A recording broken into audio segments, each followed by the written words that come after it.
Dan saudara, KPU mengumpulkan anggota divisi hukum membahas persiapan menghadapi gugatan sengketa pemilu 2024. Sebelumnya tim hukum pasangan Anies Baswedan Muhaimin Iskandar dan Ganjar Pranowo Mahfud MD telah melayangkan gugatan pemilu 2024 ke Mahkamah Konstitusi.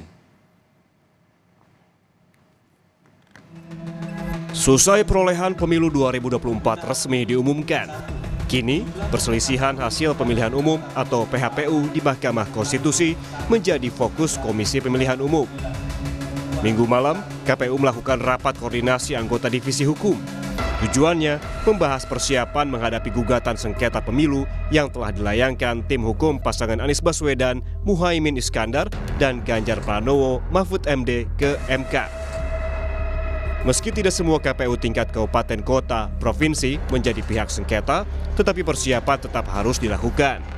Saat ini, KPU telah menyiapkan sejumlah advokat untuk menjadi kuasa hukum KPU dalam menghadapi persidangan di Mahkamah Konstitusi.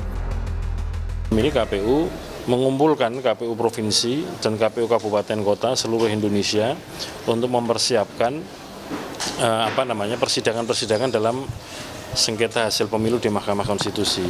Kami juga sudah menyiapkan sejumlah advokat yang nanti akan menjadi kuasa hukum KPU dalam persidangan di Mahkamah Konstitusi. Sabtu pekan lalu, tim pemenangan Ganjar Mahfud mendatangi Mahkamah Konstitusi untuk mendaftarkan gugatannya. TPN Ganjar Mahfud menyerahkan bukti-bukti dari laporan dugaan pelanggaran dan kecurangan di pemilu 2024. TPN datang tanpa dihadiri Capres-Cawapres Ganjar Mahfud. Dalam permohonannya, TPN menyertakan 4 kontainer berkas dalam pendaftaran gugatan. Gugatan ini berfokus pada dalil pelanggaran pemilu 2024 yang terjadi secara terstruktur, sistematis, dan masif. TPN menyebut seluruh dugaan kecurangan berawal dari nepotisme yang berujung penyalahgunaan kekuasaan. Supremasi hukum itu penting, konstitusi itu penting, dan kita tidak ingin itu diinjak-injak. Kita tidak ingin itu dilanggar. Ya. Nah, kita melihat asal muasal ini semua adalah nepotisme. Sekali lagi saya ucapkan, nepotisme yang membuahkan abuse of power, penyalahgunaan kekuasaan yang terkoordinasi. Ya. Nah, ini yang menjadi inti dari persoalan kebangsaan dan kenegaraan yang kita hadapi ini.